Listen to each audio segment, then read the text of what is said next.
You will hear a conversation between two students about buying a used car. First, you have some time to look at questions 1 to 6.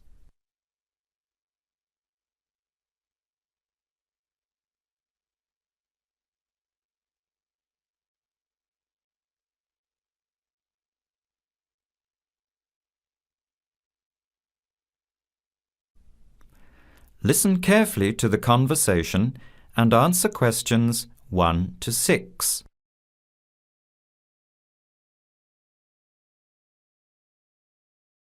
Hello. Hello. Can I speak to Eleanor, please? This is Eleanor speaking. Hi. My name is Jan. I'm calling about the car that was advertised on the notice board in the Student Union building. Is it still for sale? Yes, it is. Your ad says it's a 1985 Celica, in good condition. It's old, but it has been well looked after. My family has had the car for 10 years. I'm just the third owner and my mother had it before me, so we know its history.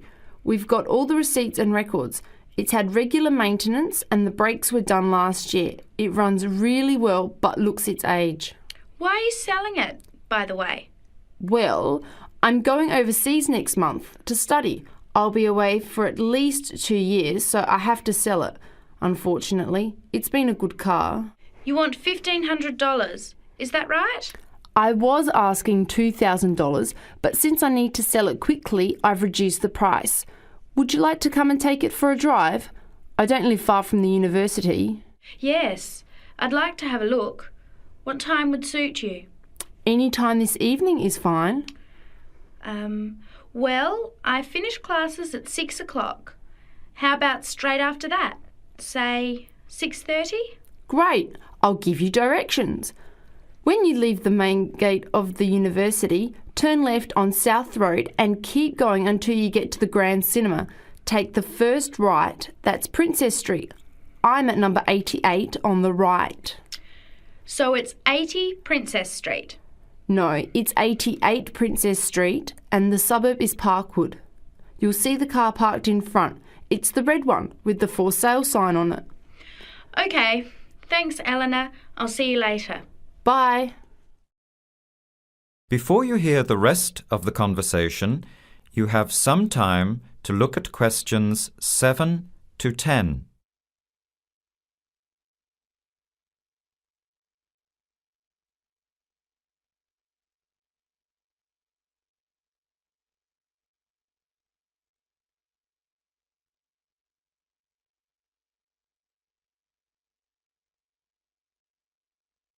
Later that day, at the university, Jan meets up with her friend Sam and tells him about the car. Hi Sam. Hey Jan, what's happening? I'm glad I ran into you. I've decided I have to get a car. You're going to buy a car? Do you really need one? I'd probably still be driving except that my car broke down last year. Instead of getting another one, I just moved closer to the university and went back to riding a bike. Better for the environment, better for my health, and I save a lot of money. Did it really cost that much? Well, when you think of registration, insurance, rising petrol costs, parking plus maintenance and repairs, it adds up.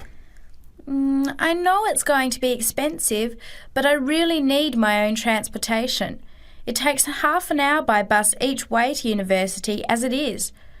But now I'm working at night in the city. There's no way I want to hang around waiting for a bus late at night, then walk 3 blocks home alone. Hey, I think you've got a point there. So what kind of car are you looking at? It's an 85 Celica, same kind as I used to have. The owner's asking $1,500. That's pretty old. How many kilometres has it done? You know, I forgot to ask. I'll have to check tonight when I go to see it.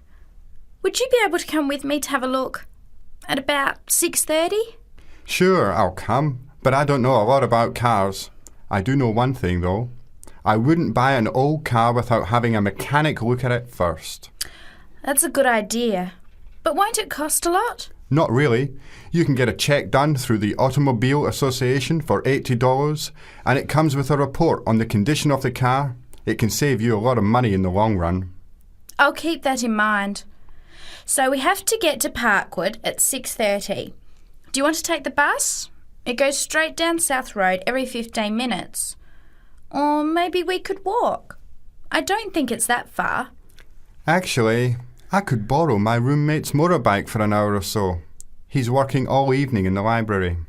Do you think he'd mind? No way. He owes me a favour or two. Okay, great. See you at 6, outside the student centre.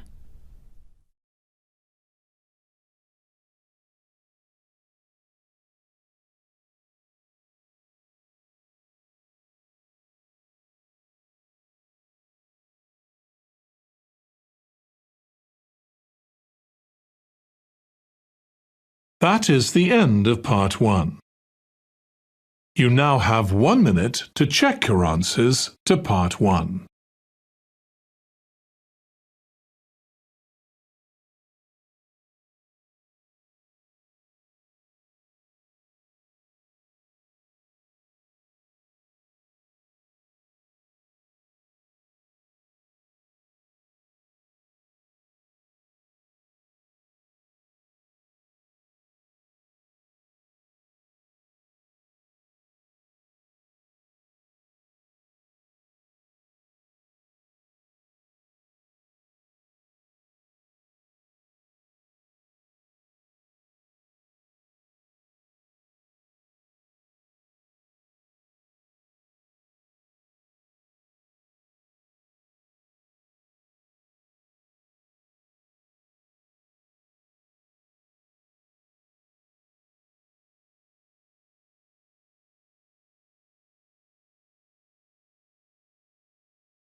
Part 2. You will hear a guide giving instructions to a group of international students in Canada preparing for a whale watching trip. Before you hear the talk, you have some time to look at questions 11 to 16.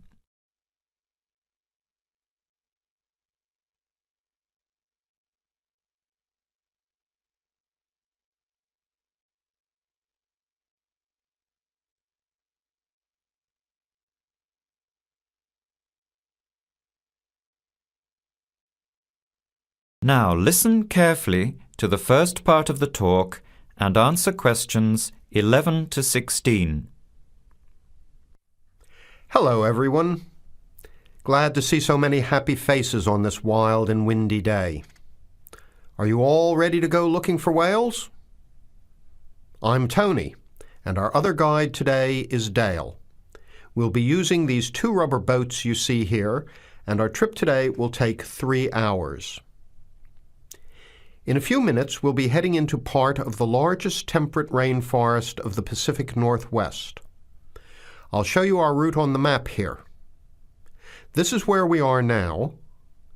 We'll be leaving the sheltered bay and heading out across the mouth of the bay toward the open water. As you know, last night there were strong winds in the area, so we can't go out into the ocean as we had planned. Near the mouth, the water will be quite rough. That's where we are most likely to spot orcas, or killer whales as they are also called. After crossing the mouth of the bay, we'll enter the calmer, shallower waters. This is where you look for gray whales. Then we will continue up this narrow inlet close to the shore. You will have a great view of giant fir and cedar trees that have never been logged. Here is the place to watch for wildlife. You are likely to see bears along the shore and eagles in the sky overhead. Right at the back of the inlet here are the hot springs where we will be stopping for an hour. You can have a soothing soak in bubbling hot water before the return trip. I'll tell you a little bit about the whales now because with the noise of the wind and the engine, you won't be able to hear much out there.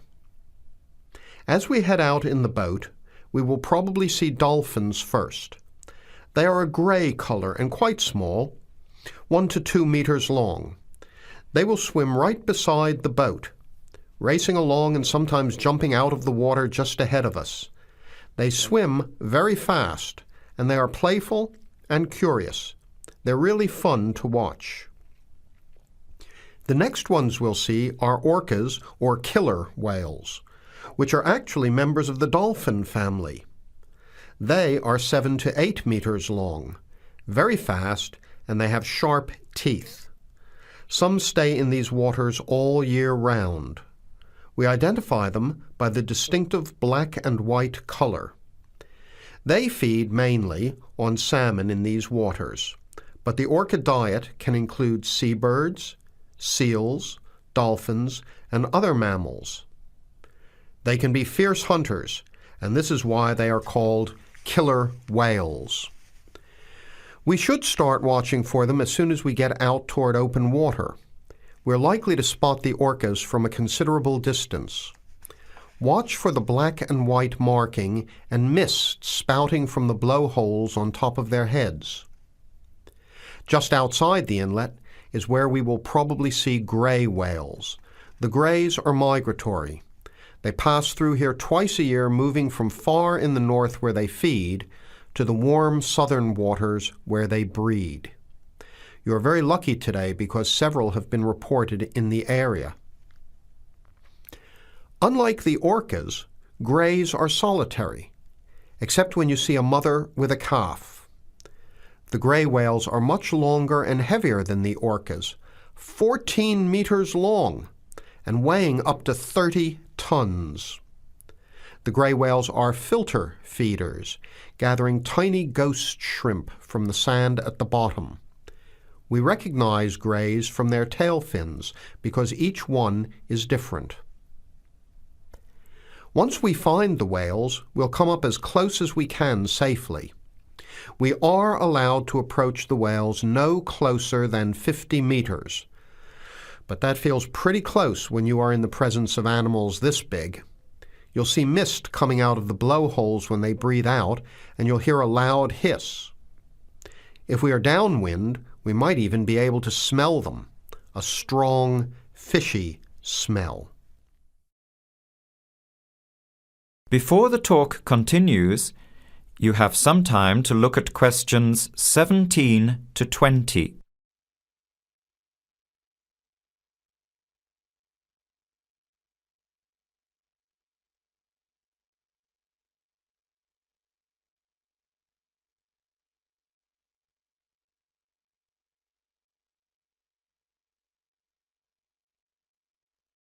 Now, as the talk continues, answer questions 17 to 20. Now, for just a few words of caution. It will be quite bouncy out there, especially in the front of the boat. If you want a smoother ride, stay in the middle of the boat, close to the engine. Hold on to the ropes and keep an eye on any big waves. Be alert so you don't get thrown out of the boat. In case of an emergency, you are all wearing survival suits. They'll keep you warm and dry in or out of the water. They are bright orange for visibility. The water temperature is around 8 degrees. Without these suits, you would only last a few minutes in this cold water. With these suits, your survival time is increased dramatically. They will keep you upright in the water even if you can't swim. But we don't expect anybody to end up in the water, so don't worry. Now, are there any questions? I'm afraid of getting seasick. Right. I was just coming to that. If you think you might get seasick, take one of these patches and put it on your arm at the wrist, like this. It works on pressure points of the body and will relieve seasickness without the drowsiness you can get from pills. Are there any other questions? All right then, let's start loading up the boats. We leave in 5 minutes.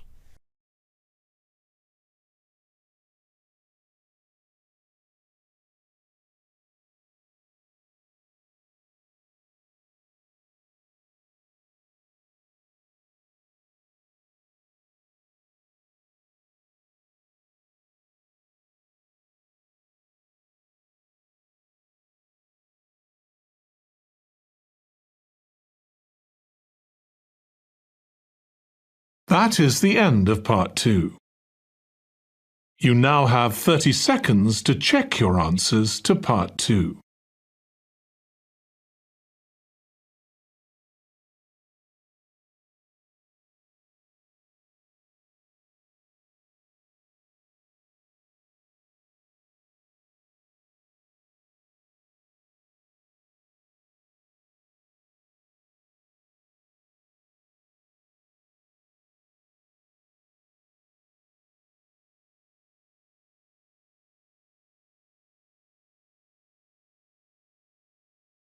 Part 3. You will hear a student, Penny, talking to two friends, Ray and Louise, about a television competition Ray has entered called Travel Documentary. Before you hear the conversation, you have some time to look at questions 21 to 26.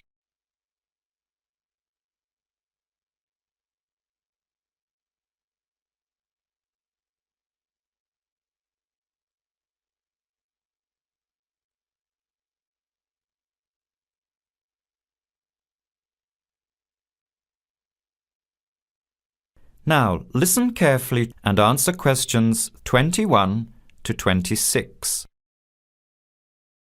Hi, haven't seen you two in ages. What have you been up to? Hi, Penny. Ray is really excited. He's just been shortlisted for Travel Documentary. He could be off travelling around the world for 3 months. Travel documentary? What's that? You've never heard of it?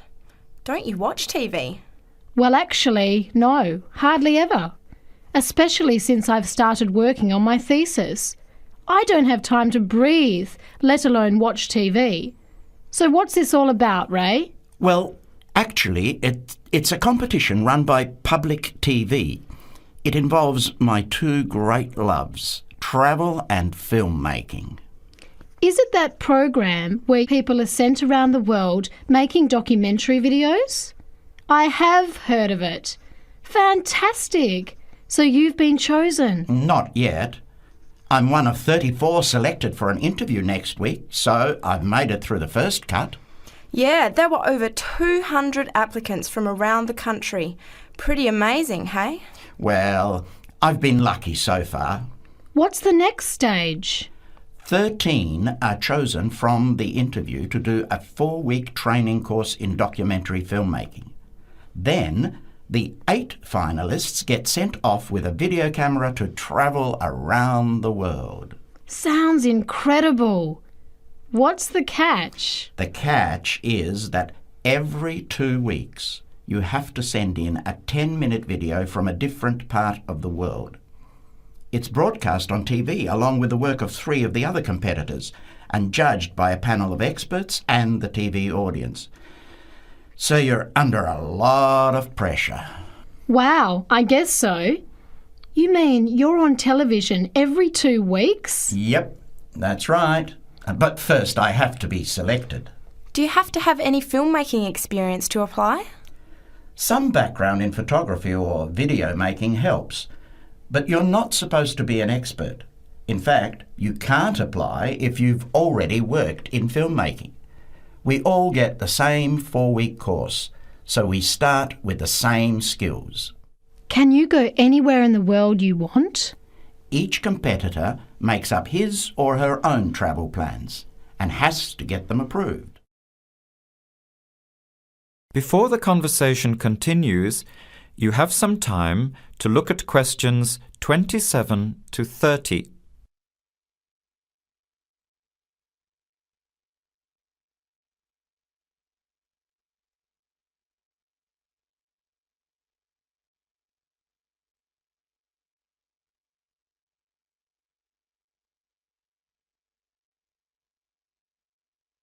Now, as the conversation continues, answer questions 27 to 30. Have you talked with anyone else who has done it?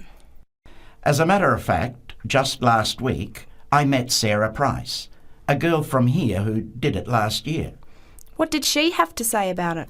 She said it was the most amazing experience of her life, but it was really tough at times.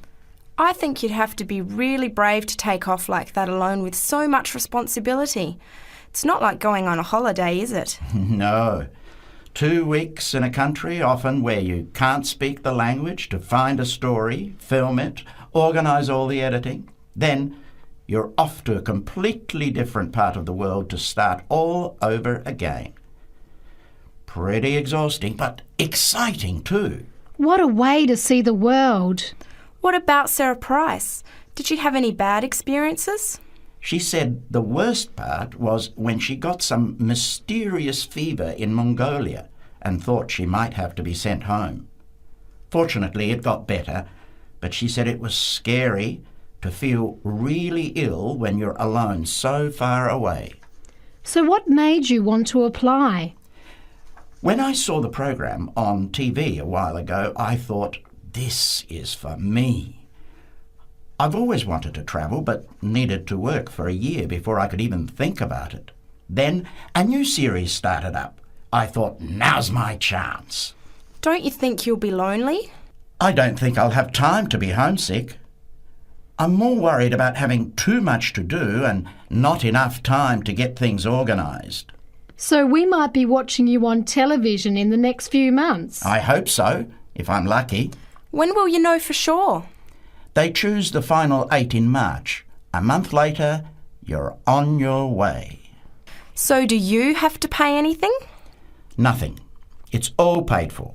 Course, camera, flights, accommodation and in-country travel. The budget is pretty tight though. No extras. I sure hope you get it. Then I'll be finding time to watch at least one program on television every week.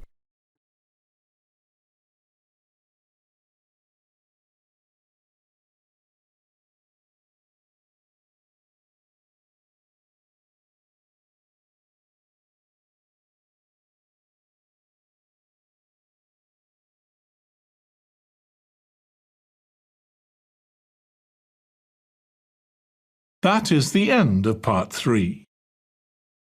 You now have 30 seconds to check your answers to part 3.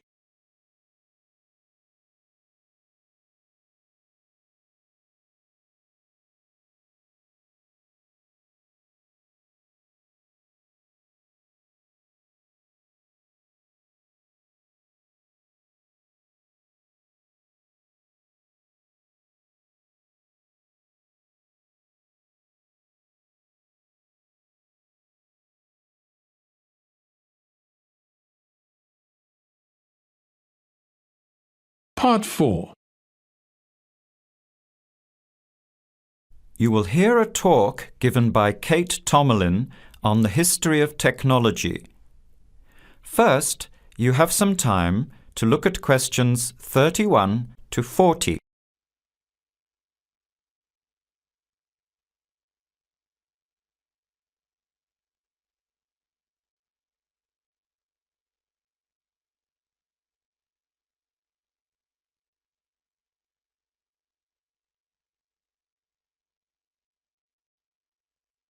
Now, listen carefully to the talk and answer questions 31 to 40. Our talk today in this History of Technology series is about a feat of anti-engineering from the late 19th and early 20th century that is still very much with us today and that is linked with the history of the typewriter. It's the QWERTY keyboard. What, you might ask, is QWERTY? Well, have a look at the nearest typewriter or computer keyboard. If you look at the top row, you will see that Q, W, E, R, T, Y are the first 6 letters. Did you ever think when you were learning to type about why the letters on the keyboard are distributed the way they are? Here's the story. It all has to do with the history of the typewriter. Typewriters existed since the early 1700s, but the first commercially practical system came into being in 1873. The typewriter is one of America's greatest unsung inventions. While the telephone, automobile, and airplane sped up communications and transportation, the typewriter did the same thing for the written word. But few people paid much attention. possibly because they were too busy reading what the typewriter had written about all the other inventions. The first typewriters had the keys laid out in alphabetical order, but this system had problems. Some keys that tended to be typed together were physically close.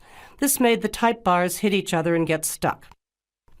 Typewriters in 1873 jammed or got stuck if the keys next to each other were hit in quick succession. To solve this problem, in 1878, the QWERTY keyboard was developed, spacing frequent letters away from each other and therefore reducing the number of jams. It was not specifically designed to slow down typists, as is generally believed, but the keyboard did create a built-in inefficiency for typists. The most common keys are scattered all over the keyboard rows, many on the left side. Right-handed people have to use their left hand, which is the weaker hand. Typewriter technology improved, doing away with the original rationale for the QWERTY distribution, but the keyboard remained.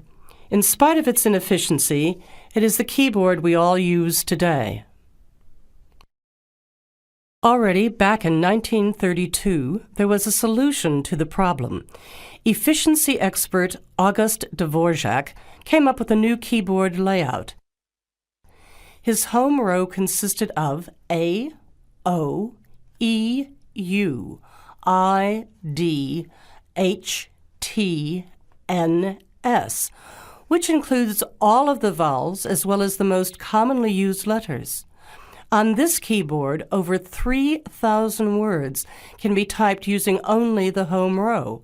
In fact, 70% of all the work can be done on the home row, 22% on the row above, and 8% on the row below.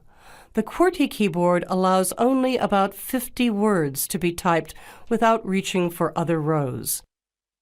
In addition, on Dvorak's keyboard, the right hand handles 56% of the workload and the left handles 44%, just about the opposite of the division of the QWERTY keyboard. This is an advantage for most right-handers. The Dvorak keyboard increased accuracy in typing by almost 50% and speed by 15 to 20%. How much labor did this Dvorak layout save? In one study, a group of typists was evaluated in the use of both keyboards. Those using the Dvorak keyboard moved their fingers just about 1 mile on an average day, while those who used the QWERTY keyboard moved their fingers an average of 12 to 20 miles. The superiority of the Dvorak keyboard was clearly established. However, it has never been adopted as the keyboard of choice. Why? First of all, bad luck and bad timing on the part of the Dvorak team.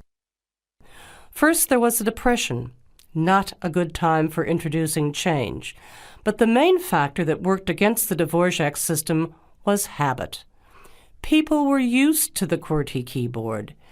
Computers today could easily switch the arrangement of letters to the Dvorak layout, but it seemed that because of habit, the QWERTY layout remains dominant.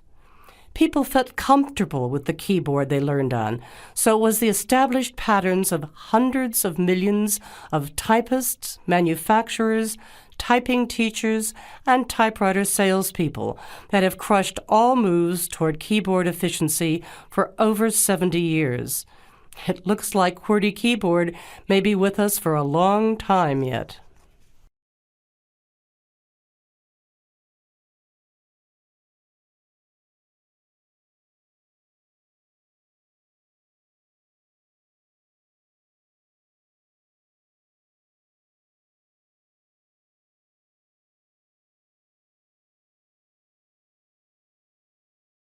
That is the end of part 4.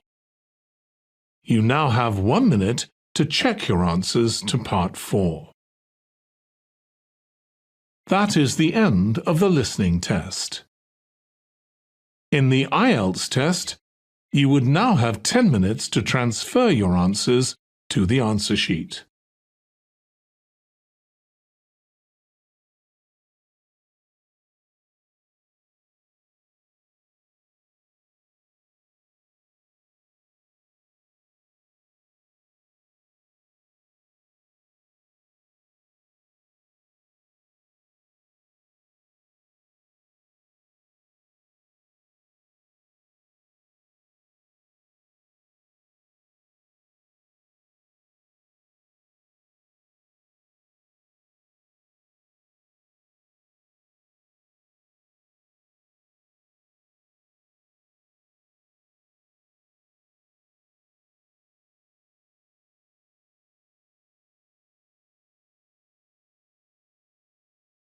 Did you know that one simple technique can instantly boost your IELTS reading score? If you've been struggling with fill in the blanks, don't worry, you're not alone. Many students lose marks because they don't know the right strategies. But today, I'll share expert tips from English 9, combining the best IELTS methods so you never miss a blank again. First, before you panic when you see a blank, stop and read the words before and after the missing word. This gives you context clues to determine if the answer should be a noun, verb, or adjective. The word new tells us the blank must be a noun, such as medicine or treatment. Also, if you see a or and before the blank, the answer is likely a singular noun. Next, pay attention to collocations, common word pairings used in English. IELTS frequently tests your knowledge of these natural combinations. Words like policy or law fit naturally. Learning collocations like make a decision instead of do a decision will help you choose the right words effortlessly. Another key strategy is to look for synonyms instead of expecting the exact word from the passage. IELTS loves to paraphrase. If the question asks, the business had serious issues, the correct answer is economic, since it's a synonym for financial. To improve accuracy, always predict the answer before checking the options. Even before looking at options, you might think of balanced, healthy, or nutritious. Prediction helps avoid confusion between similar words. One common mistake: ignoring word forms. IELTS loves testing whether you can distinguish between nouns, verbs, and adjectives. The correct answer? Development, a noun, not develop, a verb. Look for suffixes like tie-in, meant, ly to find the correct form. Now, let's test your understanding. Complete this sentence. To succeed in IELTS, you need _______ practice. A. Hard. B. Hardly. C. Hardest. Comment your answer below. And if you want full access to expert IELTS strategies, enroll in our IELTS Mastery course today. Click the link in the description and start improving your score now.